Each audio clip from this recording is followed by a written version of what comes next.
We are now about to meet someone who has been a champion of celebrating Indian cuisines on a global platform. He actually needs a very little introduction, but nonetheless, he deserves a huge one.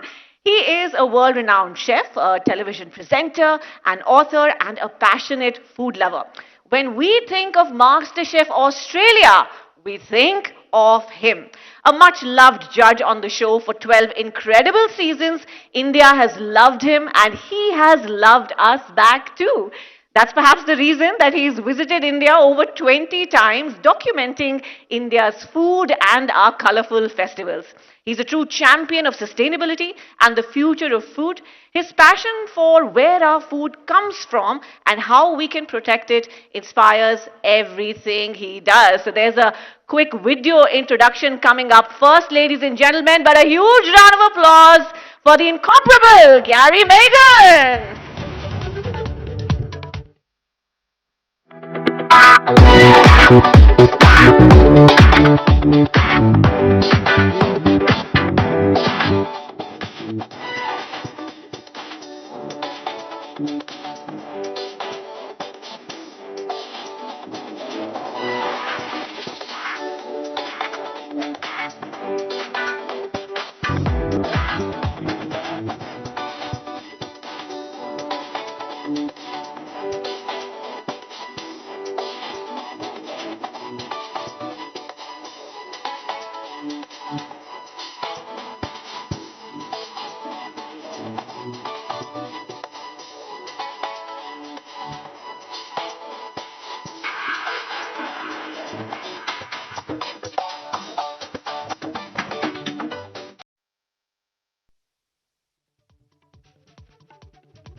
I think we can do better than that, can't we? Let's give it up for Gary Mehigan.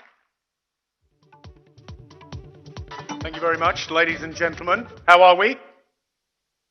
It's like there's nobody here. Oh. Well, what can I say? I'm here to talk about food, and food is the great unifier.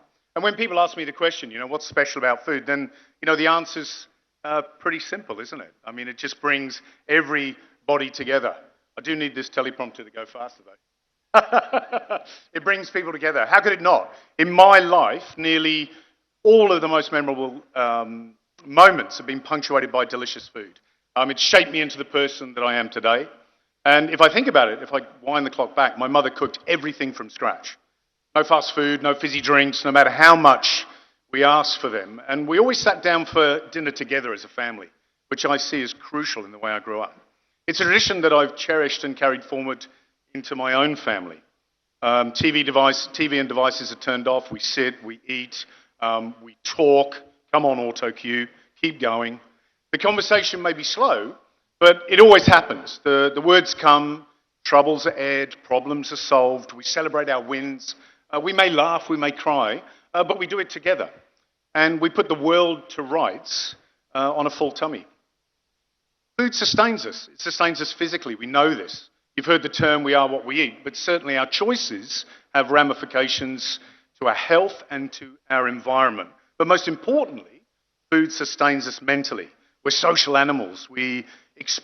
Our experience tells us to be happy, to be healthy, to live a long life. We need to eat great food. We need to breathe clean air. We need to reduce our stress. And we need to be engaged, most importantly, with our community. Like art and music, it's not like art, music, food. These are the great pleasures that bring us together. These things remind us what we have in common rather than what we don't.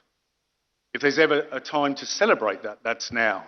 The enjoyment of food and food shared sits squarely at the very heart of our humanity. Our ability to work together in the past, to survive in the face of adversity, was based on hunting and gathering. It's now evolved into cooking, into providing, into nurturing. Coming together during harvest periods of fasting, of feasting, have become something that we celebrate throughout human history for a good reason. As Maslow puts it, without food and shelter and warmth, we can't flourish. Life may seem more complicated today than it was for our ancestors, but without these things, our morality, our creativity, our spontaneity, our commonality, These are things that may not have been born at all. Imagine what life would be like in its simplest terms without delicious dishes that we all grew up with, that we have the fondest memories of. It defines our cultures. We're immensely protective and proud of these recipes. We relate to them, we look forward to them, we relish them. In fact, many of the great treasures and currencies of the past was food, and it remains so today. So let's talk a little bit about MasterChef. Does anybody remember MasterChef? We watching any of it? I was on it, just to remind you. It occupies a really special place in television history. In Australia, it aired in 180 different countries around the world. Just think about that for a second. The final of Series 3 holds the record as the highest rating show on Australian television to this day, bar the Sydney Olympics, with 5.7 million people watching it in Australia. That's a quarter of the population. And in India, it was never more popular than it was here. About 6 to 7 million people a night watched this for 11 years. And the kudos of reinventing MasterChef in the Australian version goes to Mark and Carl Fennessy, and a brilliant team of professionals who brought their vision to light. The three of us, Matt, George and Gary, let's be honest, the three most unlikely television stars on the planet, we gave the show a little bit of magic, something they didn't expect. We made it collegiate, supportive and positive in a way television is reluctant to be, if you can relate to that. And I remember in 2008, when the start of the global financial crisis really crunched, it was a time of uncertainty, of insecurity. MasterChef brought families back to the dinner table. And if you think about the fact that it was across 180 countries, that was not an insignificance. Spending time together over a meal was something that, for many people, they hadn't done for years, and it struck a chord. It became a perfect antidote for a chaotic world. And this was just food. Commentators and critics couldn't believe it. We talked about food infused with love.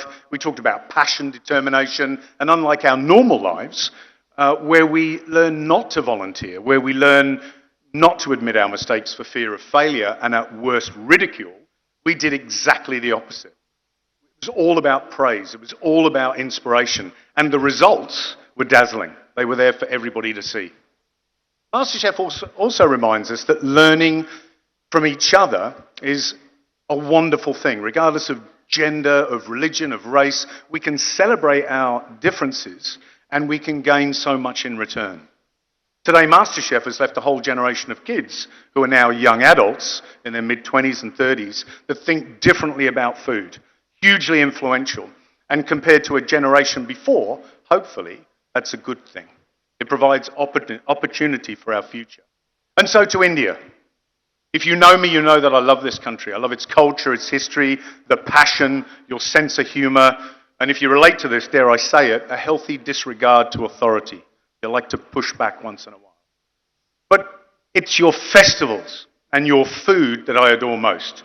No one on the planet knows how to celebrate like India. Food is quite rightly the centre of every gathering and celebration. There's a real sense of togetherness during these festivals. It's unlike anything I've experienced anything else in the world, which is wonderful. In my travels, I've been lucky enough to have encountered some incredible things.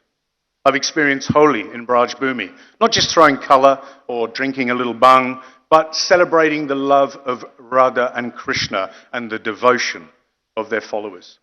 I've paid my respects to the great King Mahabali during Onam at Trikakara Temple with 30,000 others. I've watched the lightning charge of the Nihang Singhs during Hola Mohalla. And although these were extraordinary, connecting people with food changes everything. It heightens our senses. Importantly, it opens our hearts. By taking prasad in the palm of your hand with thousands of other followers, or sitting next to your fellow man on the temple floor enjoying sadhya, or enjoying a meal in the Gurudwara, and having returned the blessing of seva or service in return. This is what makes food the great unifier. It entrenches a sense of loyalty, of familiarity, of togetherness. This is a very powerful thing. It can bring tears to your eyes, and it has done me. It becomes something that's captivating and humbling. India occupies a unique position in the world. It's young, it's optimistic, it's got a strong sense of its national identity, and it's broken free, and it's taken its place on the global stage. The pace of change is startling, but this change brings problems.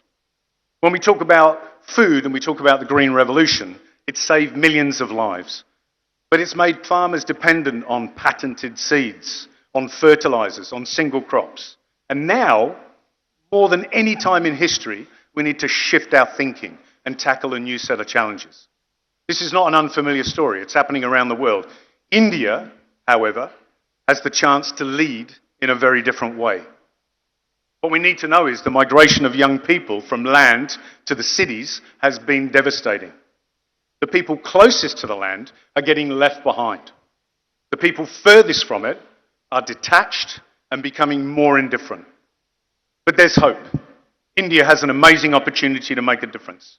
Most of India's food still comes from small farm homesteads, biodiverse and indigenous food systems, and it feeds 1.4 billion people. The Year of Millets was an inspiration. The most successful public campaign in history, not just in India, but around the world. Look at what it's done. It's steered the ship in a different direction. We embrace the idea of doing things better, celebrating food security, regionality, sustainability, community, and most of all, well-being. The rest of the world is curious. This is what you need to understand. For all of those reasons I've described, but you also have the best street food in the world, thousands of regional dishes that no one has a clue about, including your fellow Indians. Artisans are bursting with brilliant ideas. There's a few people sitting on the front row here that I've brought along that set up a stand with Konosh at the back. We'd like you to appreciate it.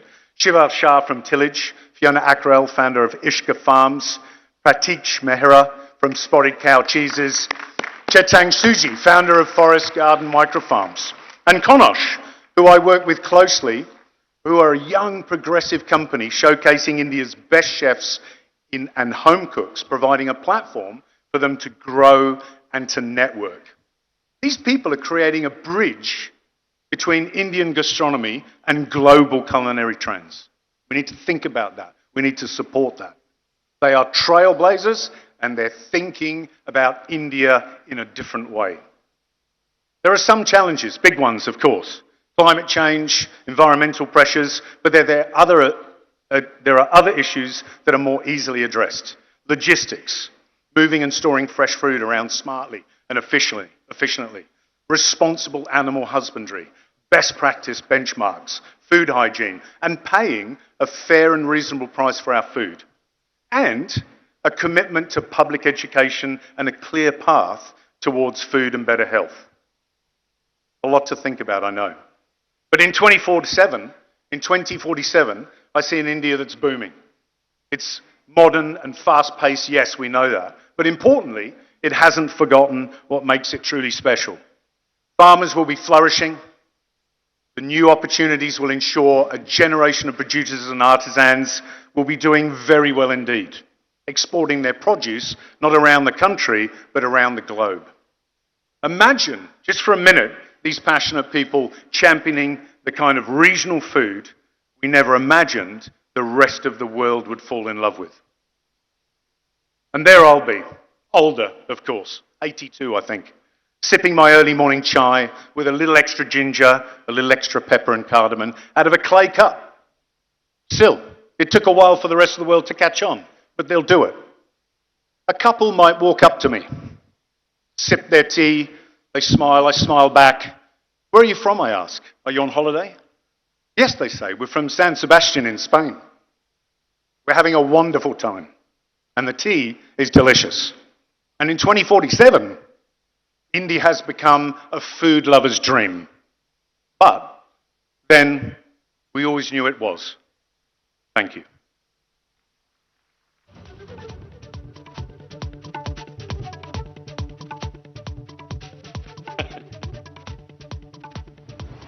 So much for that, Gary. You know, the way you've loved India, the way you've loved our varied cultures, our varied foods, you really endeared yourself to us. And we hope you keep coming back, you keep educating us. And there's lots to learn, even in this session. So I'd like to bring on our moderator for this session. Can we have Dibangji on the stage, please? Please have a seat, Gary. We can't wait to hear more from you. A huge round of applause, please, for Gary Mehigan.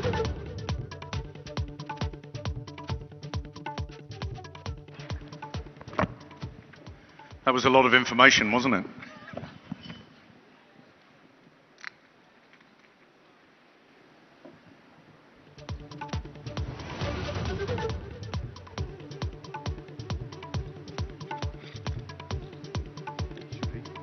Yeah. So I believe you understand Hindi. नमस्कार, मैं हूं दिबांग और इस विशेष सत्र में बात होगी Gary मैगन से। जी गैरी मैगन जो हैं I don't speak Hindi, just so you know. My Hindi is very limited. which are the words you picked up in Hindi? Oh, I can say, मेरा नाम Gary hai, आपका नाम क्या है? That's about it. So Gary Mehigan, you spoke about 2047 and you seem to be very optimistic. You are an optimistic person. Yeah. But just see what's happening in the world today.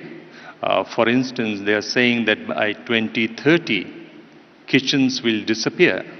Already in the upmarket areas of Singapore and New York, you have flats with no kitchen space. Yeah. Most of the millennials, they order food 3 times more than what their parents would. What's on the, if you see on your mobile phone, one of the most downloaded things are the dark kitchens. Yeah. Where is the kitchen going now? We're facing some enormous challenges. And as a chef, as somebody who loves food, who respects our farmers and producers and artisans, we've got an enormous challenge.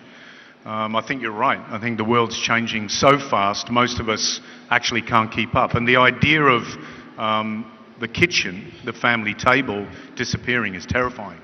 And we've got some very real choices to make, I think. There's nothing more convenient, or there's nothing more wonderful in a sense of modern convenience. We feel like kings. This is something none of our parents or our grandparents would ever have dreamed of, to be able to tap into an app and get a delivery of something within 10 minutes. But I think we've really got to think about this. I think the decisions that we make now and the choices that we make as consumers are going to affect our planet and our environment more than we can possibly imagine. So the idea of a kitchen disappearing is terrifying. The idea of dark kitchens replacing the home kitchen, the idea of, and what we see now is, young families, young children sitting in front of the television, or worse, actually sitting in front of their own devices, completely detached from each other, and not being able to bond over a meal, breaks a cycle of humanity that's been in place for a millennium. And what effect that will have on people, on their mentality, and on our environment, I think is unfathomable. And we need to make the decisions now. Okay. At the end of this conversation, there's a little exercise that I have for you. I'm not asking you to cook, it's something else. Yeah. But before that, if you see the nature of dining table has changed, there are children, young children, toddlers, preschool kids who can't have their food if they don't have something on the screen. Yeah. And what are they watching? They're watching Peppa the Pig. Yeah. And they have the same accent when they talk. Or Dora the Where does Explorer. it leave the food? What happens to food in this kind of situation? Look, I think these are the things that as a parent, I made a conscious decision, like my mother did, to make sure that we sat down at the table, that the television was off, that we ate home-cooked food. It's the most personal thing you can do for somebody, really, is to cook for them. And my daughter used to kick and scream. She's 24 now, but she would kick and scream. All my friends, they're allowed to watch TV. I can sit on the couch and eat my dinner. No. You're TV a off. terrible father. I was a terrible father. So the TV went off, the phones, left in another room, and we sit down. And what it's done over the years, it's given her a center point in the family home. It's given her the opportunity to share her views, to have her views challenged, to grow, to appreciate food, to learn how to cook, to appreciate where your food comes from. And in fact, there's a saying I hear quite often, that if you don't cook, then how could you care? And what I mean by that is, if you don't know where your food's from, if you don't appreciate even an egg being cracked into a pan, then you don't really care where it comes from, and it's crucial. So what I hope for is that whether it's conversations like this or whether it's Konosh, for example, who I work for here in India, that are all about the idea of home-cooked food and home cooks and celebrating everything that represents, or celebrating our suppliers going into the future, that we remind ourselves always in the face of commercial pressure of what makes us human and what's important. One of the big things that's changing is the climate change. Yeah. And because of climate change, crop patterns are changing. We know that in Sicily, vineyards are being replaced by crops of avocado, passion fruit, and lychees. Yeah. You talk about tea and tea from India, from Darjeeling. There are 500 acres of coffee plantation now because of climate change. Because of climate change, the grapes have become sweeter, more acidic. Lettuce is bitter. Apples are not that crisp. Where is food? I mean, how is it going to survive all this? I mean, there's nothing more certain than change, is there? I mean, that's what we know. I think what it's requiring from our farmers and producers, our artisans, is a greater adaptability, a willingness to change. The hurdles, obviously, like I talked about in the first address, is the fact that much of our agriculture is big agriculture. You know, we're buying our seeds, they're patented, we grow singular crops. There are very few varieties now of particular crops grown around the world. There might be 2 types of pig, 2 types of bananas, 5 types of coffee. Now the challenge then is that when climate changes, and it's very regional, it might change in Darjeeling, the whole crop is destroyed, or the challenge of growing that crop becomes huge. What, as an optimist, I look at is that we're recognizing this. There are people that are solely committed to bringing old strains, old seeds, new varietals in the face of these challenges to solve it. And the Year of Millets was a good example. You take an ingredient that had been cooked with for thousands of years, that was resilient, fairly low yield, based on modern strains of wheat or corn, for example, that may require less water or more water, depending on where you are, that may be more resilient in times of drought, but then in times of a drench, in monsoon. And you see these people championing that. There are seed banks that contain every seed that's ever existed on the planet, and they're there to be drawn upon. And even scientists now are seeing the value in that, and politicians too, governments too. So as an optimist, I think we'll solve it. I think we're okay. But I think the biggest challenge is to get the general public, it's us, to change. No, but Gary, if you see large cardamom, large cardamom, 90% of it was produced in Sikkim. But the streams are drying, Yeah. there are less rains, cardamom production has gone down considerably. Yeah. You have to consider that also. What do you do about that? Yeah. You need to adapt, you need to change. It happens in Australia. You have great periods of drought, great periods of wet. We're growing crops, quite honestly, that we shouldn't be growing in the areas we're growing. If we look back in history, climate has always changed. It's changed over a longer period than it's currently doing now, and nature has adapted in itself and man has adapted. This is what needs to happen. Yeah. So in an area that we may grow tea, and we expect that to be happening for the next 50 years, the sad reality, it's not true. We might have to shift that production to a completely different space or place. Yeah. You talk about history. So 1893, Chicago World Fair, they asked everybody to write an essay on food in 1993. And for the first time, people heard about food capsules. Yeah. Are you scared of food capsules? I'm terrified of food capsules. It's happening now, isn't it? I think people, I can walk into a pharmacist at home and half the shelves are full of vitamin supplements and protein supplements, and yet we're talking about whether people are cooking at home and eating a balanced meal, and the answer is probably not. And through convenience or commercial pressure, or possibly the idea that this is better for us than naturally grown, organic, delicious food of every variety, is a nonsense. I've been hearing this since I was a child. I remember watching a movie with Charlton Heston called Solient Green, terrifying, and it was about a little green strip of food that that is everything people ate. I couldn't think of a world more terrifying, more bland, more soulless than without delicious and wonderful food. It's like life without art, or life without music, or life without love. I hope it never happens. One of the first films on food capsule was in 1930, called Imagine That. Yeah. One other thing that's happening is the food chain is being invaded by microplastics. Sure. Microplastics are causing cancer, hormonal disorders, Yeah. and there's no regulation to check the production of plastics. The estimate is by 2050, the production will go up by 3 times. UN has been trying for a long time. 100 countries have agreed to cut down production, but the oil-producing countries don't want it. Yeah. Do these Solution? things worry you? Solution? It's interesting, even if I can break it down a little bit, even in the industry that I'm in, or the rise of food on TikTok or Instagram, you'll see this very clearly, and people might relate to this. They'll see a video of somebody cooking something and ask why they're not wearing plastic gloves, and there'll be a big green emoji of somebody throwing up because they see it as unhygienic and disgusting. And I try to explain to people that as a chef, if I wore a pair of plastic gloves like a doctor does or a nurse every change of task, I probably, on average, would wear 60 pairs of plastic gloves in an 8-hour shift, right?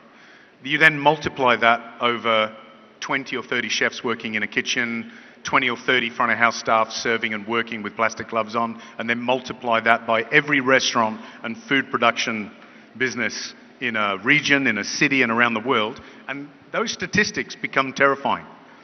And so, what is happening to us, and why are we thinking that way, and why do we continue to do exactly the opposite of what we know is the right thing to do? So when you ask about microplastics, how much plastic is around us?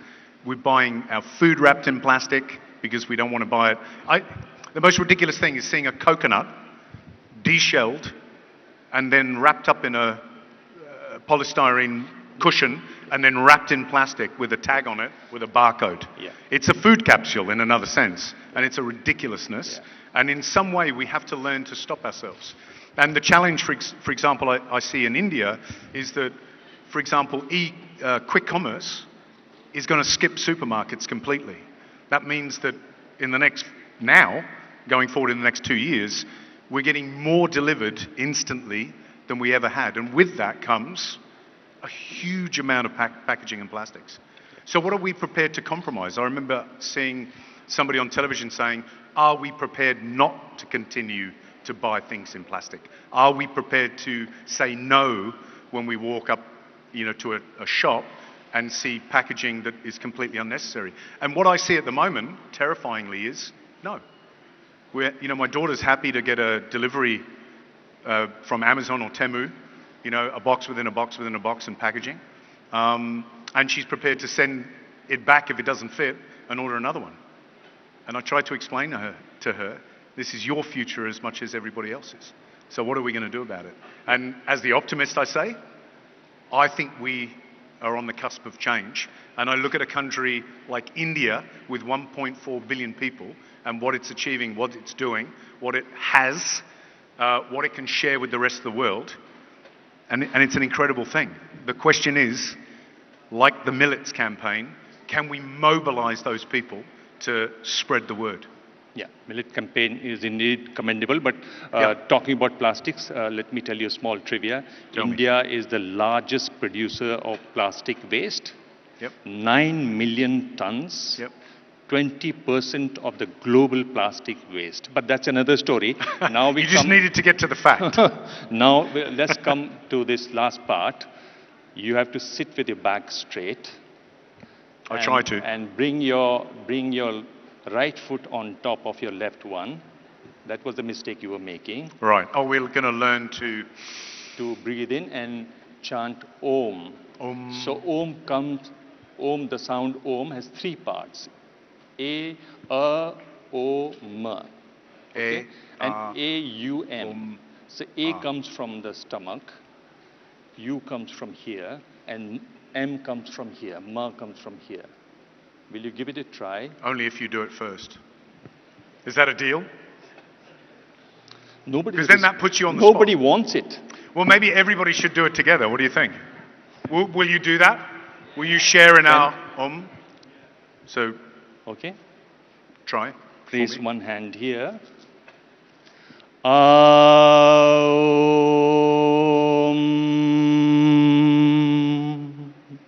Aum. One more time. But if I'm going to do it, can everybody do it? Because I think that would be very special. Take a deep breath. Take a deep breath. Everybody, please. Please join him. Aum.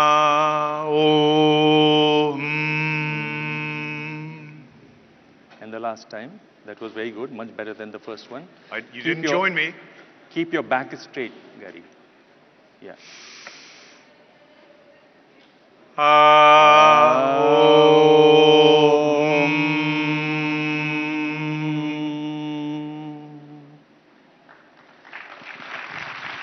Gary Mehigan, thank you so much. Thank you very much. And thanks for joining me on that. Thank you so much indeed, Gary, and also Devangji. I think we can all take a deep breath and think about our sustainable choices at every meal, isn't it? We should be doing that. And don't forget, ladies and gentlemen, Gary was speaking about sustainable products, and we have sustainable, food entrepreneurs really who have got some of their samples that you can take a look at right behind this stall. It's from the Konosh team. So don't forget to go and take a look. Ladies and gentlemen, let's have a huge round of applause for the wonderful Gary Mehigan. And I'd invite Megha Prasad to please come up on stage and present Gary with a memento from the ABP network for making us think about food and beyond food, how we are sourcing it and how we are protecting it.